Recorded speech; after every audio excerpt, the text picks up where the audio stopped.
C'est à Benoni, en Afrique du Sud, dans la banlieue de Johannesburg, que s'installe la famille Wistock en 1989. La future princesse de Monaco, née en 1978, va terminer son cycle primaire dans cette école. Elle a une dizaine d'années. Charlène était une charmante jeune fille, très gentille avec ses camarades qui l'appréciaient beaucoup. Elle était très respectueuse, avait de très belles manières. Oui, c'était une très agréable jeune fille.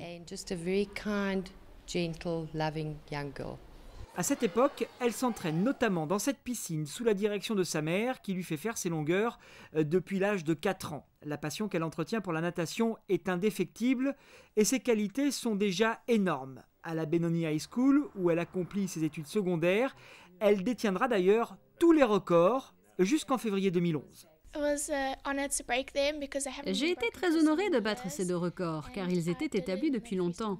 Je l'ai fait en nage libre et en papillon, mais elle en détient encore beaucoup. En tout cas, c'est vraiment étonnant d'avoir tenu ces records aussi longtemps. Jusqu'à ses 16 ans, la jeune Charlène mène de front natation à Johannesburg et études à Benoni. C'était une très bonne étudiante. Elle était très réservée à cette époque. Elle n'avait pas toute cette confiance qu'elle a acquise désormais. C'était une étudiante consciencieuse.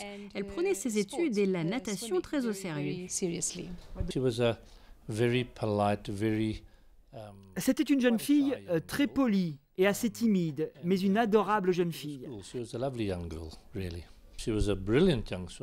C'était une très bonne nageuse, bien sûr, très brillante. Elle a établi ici tous les records et elle en détient encore beaucoup. Seuls 2 ont été battus cette année par Ashley. L'appel du très haut niveau l'a conduit à faire le choix de se consacrer exclusivement à sa carrière sportive. À partir de 16 ans, c'est le début d'une autre vie, celle d'une athlète entre Johannesburg, Pretoria et Durban, entre l'entraînement et les compétitions. Quand elle venait s'entraîner ici, elle était toujours drôle, elle parlait avec tout le monde, riait tout le temps. Je me rappelle d'elle, s'arrêter de s'entraîner à chaque fois pour venir dire bonjour, parler un peu, demander des nouvelles. Elle s'intéresse toujours aux autres. Mais par-dessus tout, elle s'entraîne très dur, elle décroche de nombreux titres nationaux et mondiaux, elle participe aux Jeux Olympiques de Sydney et gagne de nombreuses compétitions internationales, comme ici à Monaco, à l'occasion du Mare Nostrum 2001, au cours duquel elle rencontre le souverain. Cependant, une blessure à l'épaule la gêne régulièrement et la conduira à mettre un terme à sa carrière en 2007.